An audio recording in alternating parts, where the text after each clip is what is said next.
Welcome into another Raging with Ron and Riccardo podcast, and our guest this time round is Duffy Rich out of Hollywood. G'day, Duff. How you doing? I'm doing great, you guys. How are you doing? We're doing pretty good, man. We're doing pretty good. Now, we're going to talk to you about all sorts of things, but give us a little bit of a background on you and your journey and how you got to where you are now and what we're going to be talking about. Well, I am a strong proponent of, a strong body will get you through a lot of tough things. Even if you're stressed out, you're not getting a lot of sleep, if you still can keep it moving, keep your body moving. It doesn't take a lot of time daily. You can hit the gym for 30 minutes. You could do something for 30 minutes a day, and you're not going to slide backwards. I've been working out for 30 years, and I'm no bodybuilder. I'm no, power lifter, none of that kind of stuff. That's not my thing. I've always just wanted to always stay in striking distance of being in really good shape and in good condition so that, I could run out of a place if I needed to. Believe me, I've gone through stretches of not feeling good. Whatever gets in the way, work gets in the way, family gets in the way, things get in the way. And, you look around the corner and you're like, man, I haven't done anything for months. And you feel it, and you feel terrible, and you feel terrible mentally. And you think, when it really comes down to that really basic primal thing, you're sitting in a movie theater and you're like, if it starts burning down, you guys just go. I'm not gonna make it out. So yeah. I think it's really important to work out, and working out means 75% of that journey is in the kitchen. And you've got to working out look, you can eat terribly and work out and still make some progress. But it's a symbiotic relationship. If you don't eat well and you're not getting what you need, and it's pretty simple, calories in, calories out, but also, you got to look at what you're eating, what you're ingesting, and without it, look, we all have a six-pack. It's just covered in fat for most people, but it's there. Yeah. Right. So, that's kind of my journey has always been, I've got one body, and, I want to keep it into, in a certain condition. Now, you've always, you've for a long time worked in television, with reality shows and things, so you've had to be on location a lot. That's not always easy because you don't always have a gym that you can get to easily. So, how have you managed to maintain that? What have you done for yourself that's made it easy for that to be able to be maintained when you're in, I don't know, the jungle in Nicaragua doing a Lost type thing for 2 months or whatever? Yeah, absolutely. It's tough. It's not always the easiest thing in the world, but there are ways to, your body only has to do about 20% of what it's capable to to not slide backwards. Mm-hmm. That's a number that's thrown out there quite often. You get into these places where you are working constantly. It's 24/7. When you're on location, no one cares that, it's 3 a.m. They're calling you. What's up? What's going on next? What's this? We're setting up this shot. Let's go. But if you could get in, again, 30 minutes, just 30 minutes to go, take a run, push-ups, burpees, calisthenics, that type of thing. Now, everybody's got, there's a band, a rubber band, tension band that, you can pack in your luggage, you can bring anywhere with you. And as long as you have any kind of pole or something to wrap it around, you've got some sort of resistance training. Bottom line is you need to do some resistance training to keep muscle. Mm-hmm. A steady state aerobic thing is great. I don't necessarily do much of it. I think that, it's good for your heart. That's what steady state cardio is good for. But as far as, losing weight, everybody knows you get on the treadmill and you run your ass off and you look down and you're like, oh, great, I burned 70 calories. Yeah. Yeah. And I'm a big proponent of physical fitness too. And quite frankly, I've done it my whole life. I'm committed to it. I find a couple of things that are helpful for me. One, I make a schedule and I go the same time every day. So my time's blocked out. You've got to, no matter what your journey is, find some sacred time for yourself. And some people use it to meditate. Some people use it to read. Some people use it to sleep, whatever it is. I block out time every day to spend time in the gym, only because, again, it's not a vanity thing with me. That's a byproduct, right, of why I'm really there. The reason I'm there is because I get a bad attitude, right? And I'm at risk of having a bad attitude at any given day. So he really does. Duffy's witnessed it firsthand, right? We worked together for a long time, but yeah, I can get a bad attitude, so I got to keep my mind, clear and burn off some steam and get some energy out. Also, I want to stay healthy and feel good about myself, so that inner feel bad about myself doesn't get thrown up, so to speak, on everybody around me, right? Because that's really not cool. Not cool, and that is exactly what happens. And there is such a day and night difference between when you're in there and you're putting in work and you're sweating and you're exerting that and you're burning calories and you're making endorphins and all that stuff, to when not doing it and just everything suffers from it. So get in there and do it. And it's hard to get that momentum going, but once you get it going and you start seeing some changes, things are happening. That's exciting when that happens. That's like, that is really it's pretty quickly gratifying. There was something that Ron actually said there about feeling good about yourself. And, people that like to work out often get accused of vanity, but there is a difference between being vain and feeling good about yourself, right? Yeah, absolutely. I mean, like Ron said, I think it's perfect. It's an awesome byproduct to look good. But, I would have to do something strenuous, physically strenuous, even if it wasn't, oh, I look good with my shirt off at the beach. I'm getting over that. I'm like getting to the point where I'm 50, 51 years old. I don't need, I'm not trying to make a living with my body. I don't care about that stuff. But, I sure know I feel better. I walk better. I feel better. I talk better. I present myself better when my body feels good. And what's your routine like, Duffy? What do you do? What's your standard routine? I do a really standard, this is just some bro science gym stuff. I go into the gym, I'd say,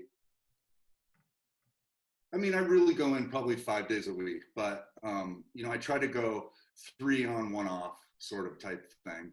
And I just do a regular split. I'll do a push day, I'll do a pull day, and I'll do a leg day. And that's pretty much what I do. And I think that works best for me. When you get middle-aged, they start, a lot of people start saying a full body workout 3 times a week. Hitting those muscles 3 times a week is better than maybe hitting them twice a week or within every 5 days or something like that. But I can never get into it. I can never be like, I'm going to go squat and then I'm going to bench press. I'd just be kind of like, and look, I have no ego as far as lifting heavy weights. I have no idea what I could bench press. I have no idea what I could squat. I gave that up a long, long time ago. Don't care about it. I just want to get in there and move everything around and hit everything, evenly and just feel strong throughout the body. What about during the lockdown then, when you weren't able to get to the gym? How did you handle that? Because I know I had a problem with weight. And I wanted to get, I used to be very physical. I used to be at the gym a lot. Then I stopped. About 4 or 5 years ago, I got back into it. I started boxing. I was boxing 2-3 times a week. The boxing gym had some weights, so I'd throw some weights around as well. And then obviously lockdown happened, and I had made all these gains, and I was really happy with where I was at.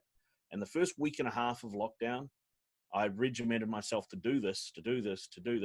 But after about 10 days, that started to drift, and I found it really hard to keep in that zone and to keep in the habit of doing it, because I was probably getting bored with it because there was such a lack of variety for me, I suppose. Yeah, you know what? Look, working out for some people is very boring. You know, they just can't get into it. They can't get into working out. To those people, I say, you've got to do something that you love. You know, if you like boxing, I mean, what could be a better workout than that, right? Mm. You know, get in there, do something that you love to do.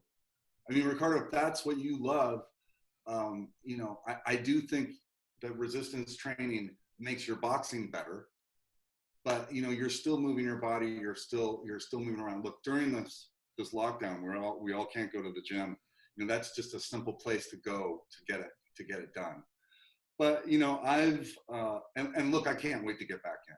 I'm jonesing to get back into the gym, but I've, you know, done some simple things around the house. I used to have my whole garage was dedicated to that, but you know, I kind of want to put the cars in there now. So, so they're in there. But yeah, I've got the resistance bands. I've got, you know, I'll do a sit up and a pull up and a push up routine. And, you know, you make do with what you got. And, you know, you can still make that challenging and you can still make it fun and you can still get better at it and still see results.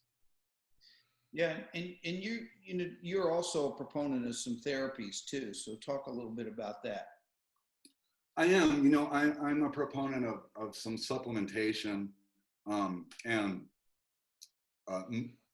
specifically testosterone replacement therapy. And you know, I am number one. I suffer from some anxiety, and it's always been something that I've kind of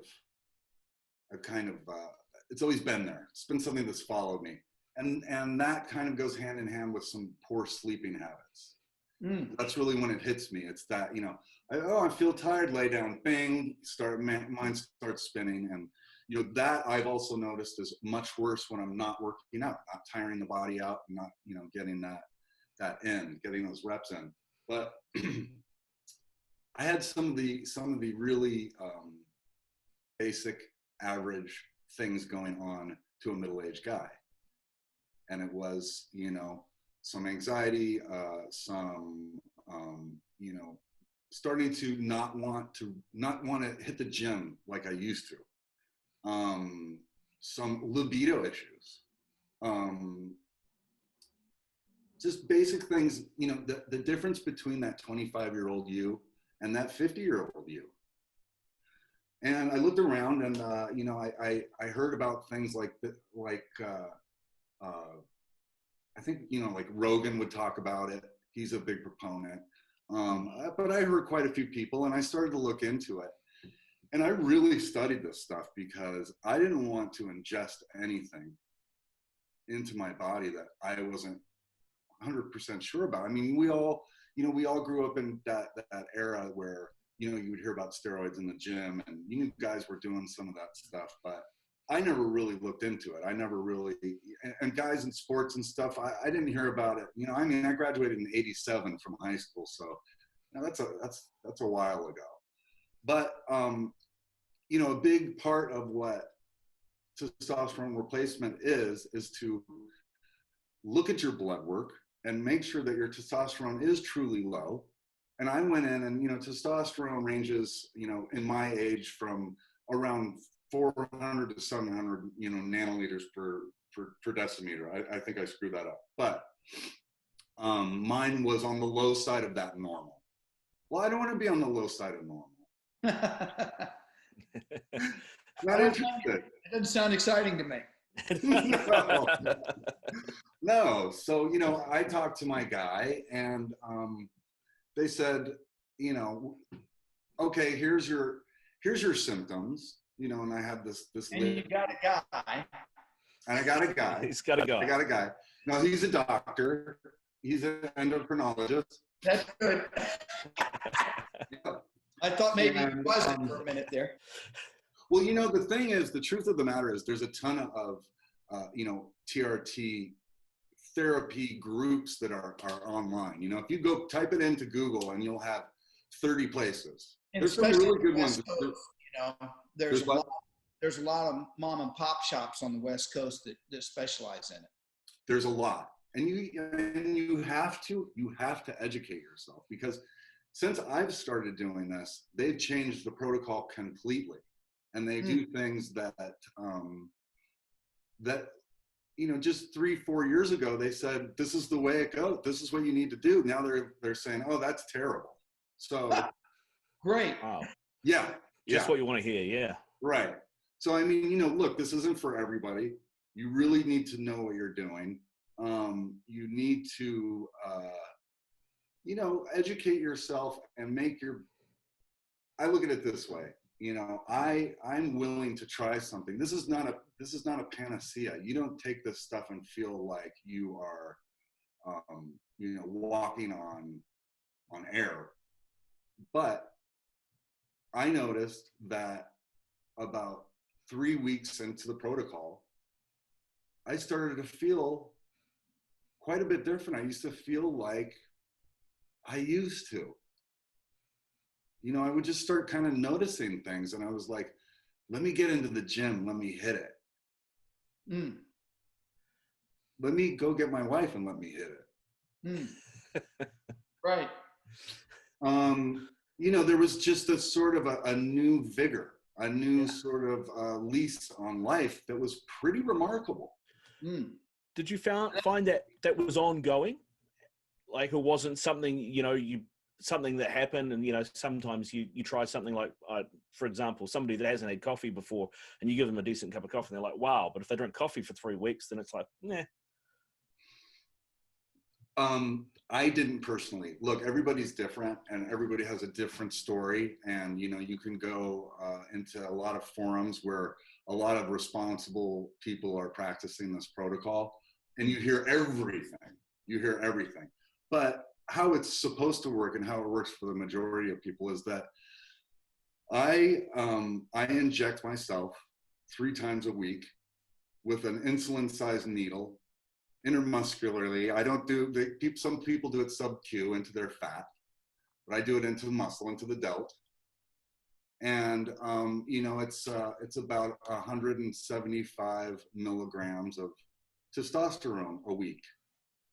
And, it's a little bit of a learning curve. Some people think I got to inject myself. That's a little bit of a hurdle. Other people think, oh, this is a steroid thing. And it's just, look, a steroid cycle is, there's a lot of people that base it on a testosterone base. But, when you look at what people are doing there, they're doing a super physiological amount of this stuff.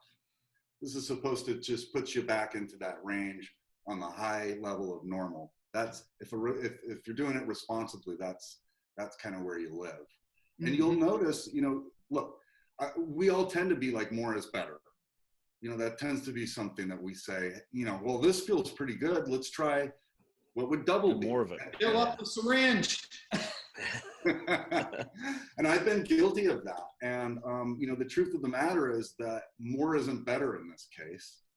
And, you start to see some side effects from that, well, I wouldn't call it abuse, but that experimentation of trying to do this. You really need to get dialed in, and it's not an exact science. You need to, a good doctor or a good clinic will treat symptoms. They won't treat numbers. They won't look at your numbers and your blood panel and say, this is how we're going to do this. We're going to get you in this number. I don't care how you feel. This is mathematically where you should be. So, that's really where you have to you have to be in tune with your body, in tune with your mind, in tune with yourself, and see, are you sleeping well? Is the anxiety gone? A lot of people have been able to get off anti-anxiety medication from doing TRT. Huh. Nice. Is there anything else you've had to balance? Because you mentioned the steroids thing, and I have heard stories from those days of, guys that do too much testosterone, or, they do the steroid and your body produces more estrogen to try and keep a balance. And then because the testosterone is synthetic, it disappears and you end up with an overabundance of estrogen. And that's why those old bodybuilders used to get boobs and things like that, and the weenie shrinkers used to be talked about. I mean, have you had to change diets? Have you had to take other supplements? Have you had to balance things? No, that's a great question. And here's the deal. So, testosterone and estradiol and cholesterol, these are all things that they're all a derivative of one another. So, injecting too much testosterone means that then, your estrogen is going to spike as well. And then you can get the gyno, you can get the man boobs going on, you can get that. And look, personally, when I went through puberty, I had a little bit of gyno. I remember as like a 13-year-old kid saying, what is going on here? And I had to go to my parents, which was embarrassing as hell, and say, Mommy, look at my boobs. That was bizarre. Yeah. But so I am prone. Right. So I'm prone to this, gynomastia, which is, just a swelling of that duct in your, behind the nipple. And if, a lot of doctors will do a couple of things. They'll give you what's called an AI or aromatase inhibitor, because what's happening is your testosterone is aromatizing and turning into estrogen faster than your body can use it. So they'll give you this inhibitor, which isn't, it doesn't stop your body from converting into estrogen, but it stops your body from being able to attach to its receptors. Okay. And then another thing that they will do is they will give you something called HCG, which is, get ready for this, but it's derived from pregnant female urine or placenta. And what it does is it tricks your FSH in your testicles to think that they still need to be making testosterone so that you don't have atrophy. Now the penis will never shrink. That's not part of it. That's rumor. That's just, almost like a scare tactic to get people to not doing it. But certainly your testicles could shrink. And however, doing TRT and doing, super levels, I haven't had that issue. Yet I have had some breast tissue issues. And I've had to take another supplement to make sure that didn't happen. So there is, this juggling and this balance. And that's, that takes a while to dial in. Once you dial that in, none of that stuff goes away. I've even gotten a little bit of, acne from it. Mm-hmm. So these are the things that, you start to go, Jesus Christ, what am I doing to myself? Get a persevere, right? Yeah. But, if you realize the mental clarity, really what it is that, the young man's mind and the testosterone that's surging through that, is what gives us that sort of that go get it sort of thing. And the clarity that comes with that, to think fast, to solve problems quickly, the cobwebs start to set in. And that's sort of what that, testosterone does, is it just kind of shakes you up and it gets everything kind of moving again. Mm-hmm, mm-hmm. How long have you been doing this? It's been about 3 years now. Okay. It's been about 3 years. How long did it take you to dial it in? I would say 6 months. Okay. It started a little low, and after I did my first blood panel, this is where I felt pretty good, and I said, well, if I feel good now, let's try to up it, since my numbers weren't through the roof on the bloods. So the doctor said, okay. And it went too high the next time. And that's when I had some side effects, and, we backed it down. We kind of found a happy medium, and everything just sort of clicked in. And one of the questions I have, because I'm, had curious about it.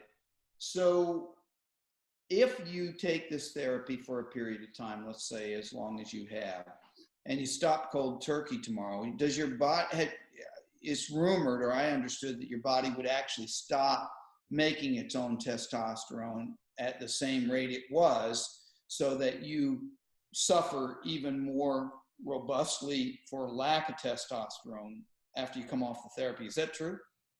That is true.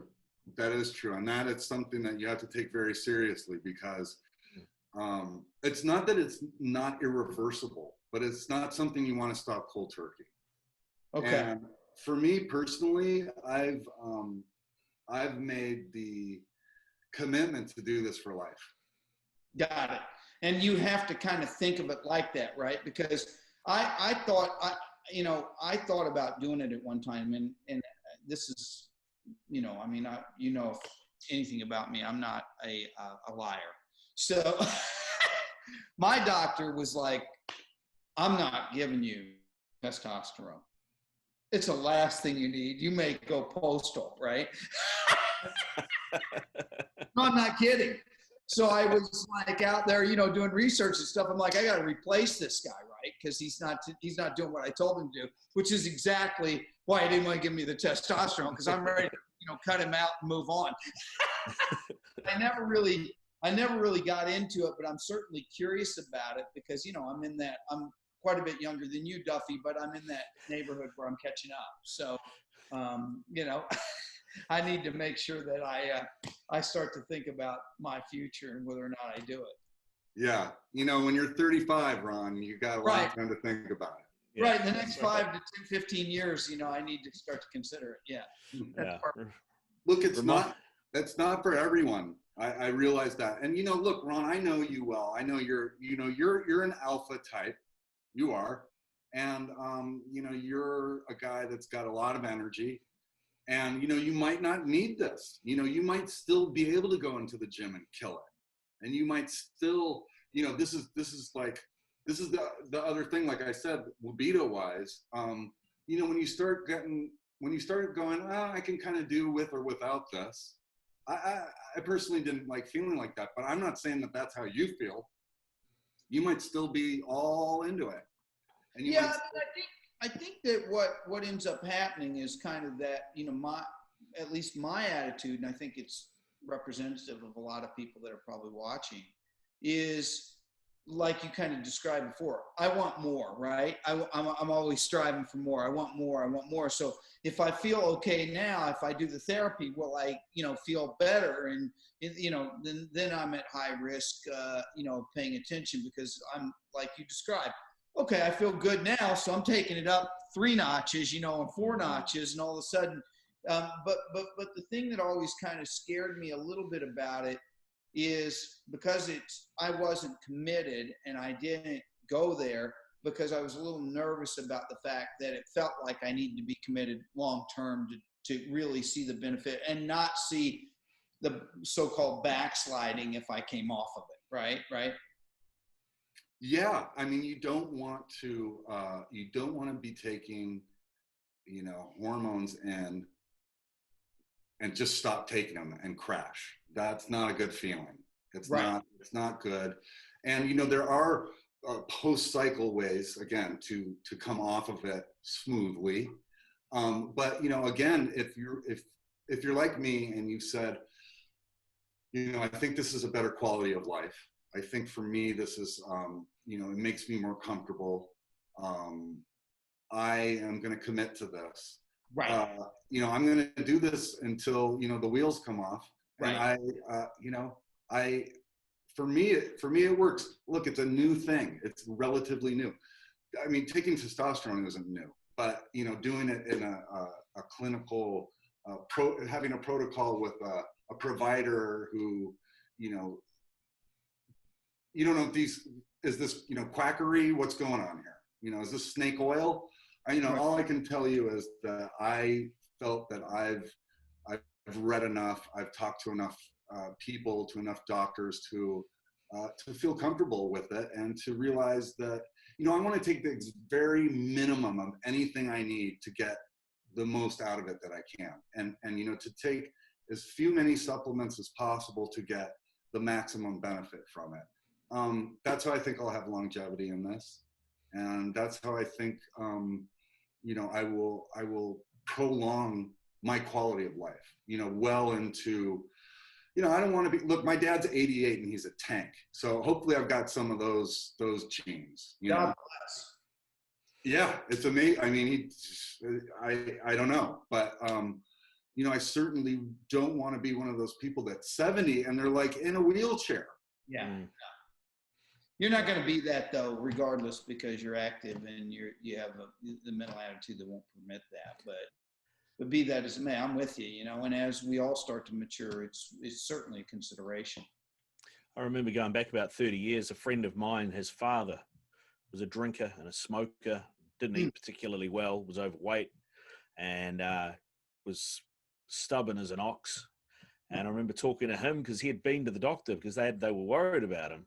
And the doctor told him he should stop smoking, he should cut his drinking right back, and he needed to go on a diet. And I said, "What have you done?" And he said, "I got a new doctor." And he's still going. He is still going. Well, isn't it so true that, you know, you see, you know, some 90-year-old lady just smoking away, and you know, or you see some old folks just drinking and smoking, and they're just, you know, it's just some people, you know, it's written in your DNA and in your code. You know, if you're gonna get cancer, or you're gonna get some heart disease or something, most of the time, you know, yeah, you can bring it on through, you know, quality of life and what you're doing outside of you know, outside of healthy stuff. But if you're gonna get it, you're gonna get it. We all seen these guys that are these amazing athletes that dropped dead of a heart attack. Mm. Well, I remember when I was younger, probably about 20 or so, there was a guy who ran the local athletics club, and didn't drink, didn't smoke, ran every day, dropped dead of a heart attack in his early 40s. And then you look at Keith Richards and you go, who's had more fun? You know, that's going to be the next therapy, is Keith Richards therapy. How do you get some of that DNA? Yeah, he's doing it right, whatever he's doing. Yeah. Well, I mean, Riccardo, isn't that really what it all comes down to, is, you know, quality of life and not quantity? Yeah. So, you know, there's a balance there that we need to find.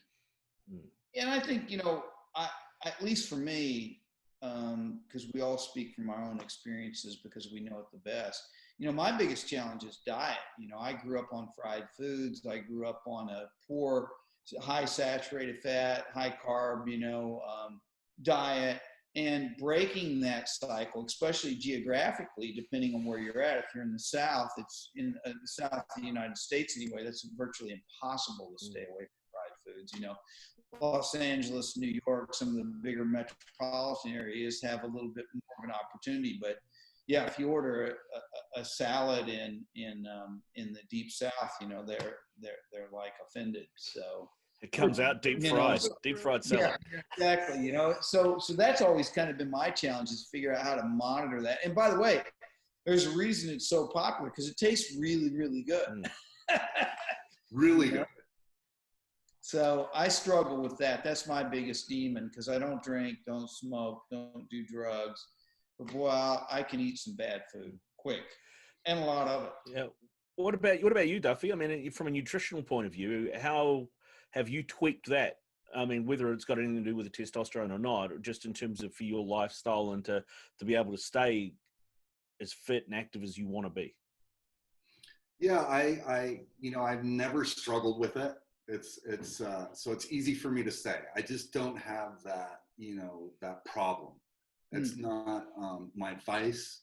You know, I love to eat, love it, but I eat to live, not live to eat, as they say. Mm-hmm. So, you know, it's never been an issue for me, but I do also watch it. You know, I do kind of, and I find myself getting into a routine where I'm starting to have ice cream, you know, a little too often, or I'm getting that burger or whatever, and I'm not making the right choices. But, you know, I work out of the house. That's hugely helpful. I can prepare all my meals at home, and I know what's in them. I know exactly what's going on.